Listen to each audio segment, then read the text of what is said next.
pagi pemirsa YouTube radarinformasinews.com. Pagi ini kita sudah berada di rumah Yudi Darmawansa. Yudi Darmawansa ini adalah anggota Komisi 2 DPRD Kota periode tahun 2019-2024. Nah, dalam podcast kita pada pagi hari ini nanti kita ada beberapa hal yang akan kita bincangkan bersama beliau terkait dengan kelanjutan pembangunan di Kota Bengkulu, di mana kita ketahui bahwa pada tanggal 24 September bulan depan masa jabatan Wali Kota dan Wakil Wali Kota Bengkulu akan berakhir. Untuk itu Kota Bengkulu ke depan akan dipimpin oleh caretaker. Baiklah pemirsa, kita sapa dulu kepada Bapak Yudi Darmawansa. Selamat pagi Pak Yudi. Selamat pagi. Apa kabarnya Pak? Alhamdulillah, Bu Iwan. Jadi pagi ini kita bincang-bincang dikit. Siap. Bincang-bincang kita terkait pembangunan Kota Bengkulu ke depan. Siap. Tapi sebelum itu saya sedikit menjelaskan bahwa narasumber kita kali ini, beliau ini adalah salah satu tokoh masyarakat di Kota Bengkulu, bahkan di Provinsi Bengkulu. Karena seperti diketahui, Bapak Yudi Darmawansa ini sudah 4 periode. Alhamdulillah 4 periode duduk di lembaga legislatif DPRD Kota Bengkulu, dan pada legislatif Pileg tahun 2024 nanti insya Allah beliau akan maju menjadi anggota DPRD Provinsi Bengkulu dari Dapil Kota Bengkulu. Kita doakan beliau berhasil dan duduk di DPRD Provinsi. Amin. Baiklah Pak Yudi, kita sedikit bincang. Jadi kan melihat akan berakhirnya periode masa jabatan Wali Kota dan Wakil Wali Kota Bengkulu tahun 2018-2023 ini, bulan depan itu sudah akan habis. Ya. Jadi saat ini untuk pengusulan caretaker Wali Kota Bengkulu ini dari DPRD Kota seperti apa posisinya sekarang? Apakah sudah diusulkan? Terus nama-nama yang diusulkan itu siapa aja? Silakan. Ya, terima kasih. Assalamualaikum warahmatullahi wabarakatuh. Waalaikumsalam. Selamat siang untuk hadir di sana segalanya warga Kota Bengkulu. Terima kasih Bu Iwan yang pada pagi menjelang siang hari ini meminta bahwa saya sebagai narasumber mengenai caretaker dan kelanjutan pembangunan Kota Bengkulu. Ya. Karena insya Allah beberapa saat lagi tinggal hitungan hari ataupun 2 minggu ya kurang lebih kita ini akan berpisah dari kepemimpinan Pak Hedi Hasan pada tanggal 24 September ya, masa baktinya berakhir ya. Jadi kita berharap ke depan juga pembangunan yang sudah direncanakan oleh Bapak Hedi Hasan ini tetap berlanjut ya kan, tidak terhenti di batas kepemimpinan Pak Hedi, karena program beliau sangat baik, sangat bagus, pengembangan kota dari daerah yang boleh dikatakan tertinggal ya kan, dibuka sama beliau ini, sama Pak Hedi dan Dedi, sehingga sampai hari ini masyarakat banyak yang berbondong-bondong untuk mencari lahan yang di daerah Di Kota Bengkulu. Pengembangan tol di daerah tol sampai ke Sebakul, ya kan? Apalagi sekarang ini yang lagi gencar-gencarnya properti ya, properti berlomba-lomba untuk mencari lokasi di sana untuk melakukan pembangunan. Berarti banyak yang investasi sekarang ke Kota Bengkulu. Ya, banyak akan menanam modal juga mau berinvestasi untuk membangun di daerah sana, ya kan. Nah, kemudian terkait dengan caretaker ke depan, ya kita juga berharap kami dari DPRD Kota Bengkulu terkhusus. Jadi mungkin hanya namanya pendapat, namanya juga pandangan ini banyak hal ya, banyak hal yang mempunyai prinsip yang berbeda. Ya, gitu ya.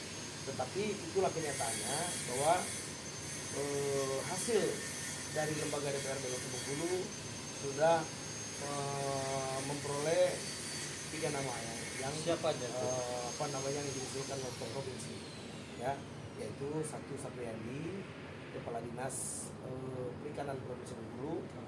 Tidak asing juga ya, tidak asing juga oleh masyarakat Kota Bengkulu untuk kemampuan beliau ya, untuk kemampuan beliau dan juga keberanian beliau. Selama dia juga pernah menjabat di Kota Bengkulu, menjabat sebagai Kepala Dinas PUPR Kota Bengkulu ya. Nah, jadi mungkin kemampuan ini juga sudah teruji ya, sudah teruji. Kemudian yang kedua adalah Pak Akisar Sulaiman ya. Ada juga nama yang kedua, hasil kesepakatan terbanyak kedua yang mendukung ini adalah Bapak Akisar Sulaiman yang sekarang ini menjabat Kepala Kakang Provinsi Bengkulu ya. Dan beliau juga sepakat dengan beliau juga tidak kita ragukan, kemampuan juga tidak kita ragukan, keberanian pun tidak juga kita ragukan ya, Bapak Akisar Sulaiman ini. Jadi Pak Akisar Sulaiman juga sudah alang melintang di Kota Bengkulu ya. Sudah alang melintang di Kota Bengkulu, sudah banyak juga mereka dia berbuat untuk di Kota Bengkulu, pernah menjadi lurah, pernah menjadi camat ya kan, pernah menjadi dua kecamatan pernah beliau jabat ya. Berarti sosok Bapak Akisar Sulaiman tidak kita ragukan juga lagi, Sudah tidak asing lagi. Tidak asing lagi. Dan kemudian juga sudah paham untuk wilayah Kota Bengkulu, apa yang harus dilakukan, apa yang harus dilaksanakan ya kan, ini beliau paham, sudah tahu. Kemudian ada lagi satu lagi Kepala Dinas Pariwisata Pak Karmawanto ya. Pak Karmawanto juga beliau belum pernah, tapi kita juga melihat ya mungkin ada kemampuan yang memang tidak diragukan untuk menjabat sebagai Karyawan Wali Kota ya. Tapi yang namanya lembaga, apa yang diputuskan dalam suatu lembaga itulah yang dilakukan ya kan, sehingga pimpinan dewan juga tidak semata-mata seperti otoritas ya, mempunyai hak otoritas, tidak juga. Artinya itu kesepakatan dari lembaga ya.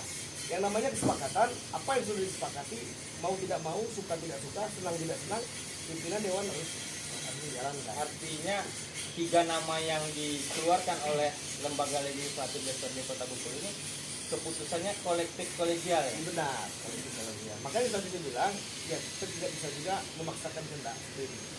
Tapi ini adalah lembaga ini adalah milik orang banyak, ya berarti menurut suara terbanyak kan gitu. Jadi itu. Nah, kita juga berharap juga nantinya Kemdagri ya, dan provinsi pun mengusulkan 3 nama ini, mengusulkan kepada Kemdagri, dan kita berharap keputusan Kemdagri ini tidak lari dari keinginan kita. Siapa orangnya ya monggo, kami juga menerima ya kan, siapa orangnya nanti dari 3 nama itu ya kan, atau siapa yang namanya diusulkan oleh provinsi yang direkomendasikan ya kan gitu kan kepada Kemdagri. Kami berharap Kemdagri-nya menelurkan orang Bengkulu lah, tidak kejadian seperti di daerah lain. Nah ini jadi sedikit menarik kan, ketika nanti usulan Karyawan Wali Kota ini sudah disampaikan oleh lembaga legislatif DPRD Kota, kemudian dari Pemda Provinsi juga Pak Gubernur sudah berkirim nama ke Mendagri terkait 3 nama Karyawan ini. Jika terjadi ke depan sana ini dari Mendagri menetapkan untuk caretaker ini adalah orang yang dari Mendagri sendiri ya, di luar dari usulan yang dari DPRD Kota maupun dari Gubernur. Nah, jika itu terjadi, anggaplah seperti di Kabupaten Gempong, apa sih yang menjadi kendala kedepannya untuk Kota Bengkulu?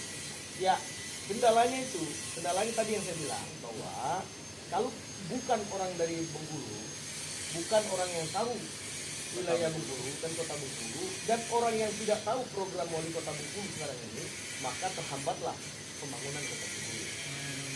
Pasti akan terhambat. Karena kenapa? Dia nggak tahu persis apa sih selero.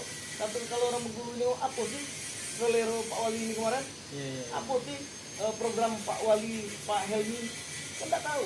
Tetapi kalau orang yang sudah tahu Bengkulu dan sudah tahu keinginan dari Pak Wali dan cita-cita Pak Wali ini, ya kan, maka dia akan melanjutkan program yang telah dicetuskan dan telah dicita-citakan oleh Pak Widianta dan beliau. Nah, jadi kita berharap, makanya kita juga berharap, sangat berharap bahwa siapa orangnya ya terserah dari, tetapi orangnya adalah orang dari Bengkulu. Jadi kemarin saat setelah perayaan HUT kemerdekaan RI yang ke-78, saya sempat membaca itu Pak Yudi di salah satu media, ada statement dari Wali Kota Bengkulu Pak Helmi Hasan mengatakan siapapun yang dipilih oleh Presiden Jokowi nanti untuk menjadi caretaker Wali Kota Bengkulu, berarti itu adalah yang terbaik. Dan beliau berharap apa yang sudah dilakukan, apa yang sudah bagus selama ini untuk dilanjutkan. Dan jikalau memang ada yang belum bagus, maka ke depan oleh caretaker yang ditunjuk nanti Pak Wali sendiri berharap diperbaiki. Dan saya melihat itu sebuah bentuk sikap legowo dari seorang pemimpin yang akan berakhir masa jabatannya di bulan depan. Nah, menurut Pak Yudi sendiri, yang dilemparkan distatementkan oleh Pak Wali itu bagaimana? Sudah tepat? Benar. Jadi apa yang disampaikan oleh Pak Wali itu sudah sangat baik sekali. Sudah sangat baik sekali, sangat profesional, gitu kan. Seorang pemimpin yang menyampaikan begitu cintanya beliau terhadap Kota Bengkulu. Ya, begitu cintanya beliau terhadap bumi Indonesia ini. Ya kan? Dia punya keinginan bahwa Kota Bengkulu ini tidak di satu tempat saja yang ramai, tetapi dia ingin pemerataan. Pemerataan yaitu tadi daerah yang belum terbuka, terisolir, dia buka. Ya kan? Jalan yang tidak tembus, dia tembuskan. Ya kan? Jalan yang jelek, dia baguskan. Ya kan? Ini adalah program yang memang dilakukan oleh seorang wali kota yang biasa dan beliau. Ya kan? Jadi kita juga mengucapkan, saya selaku warga Kota Bengkulu, masyarakat Kota Bengkulu, mengucapkan terima kasih banyak. Betul. Nah, kita juga berharap juga nantinya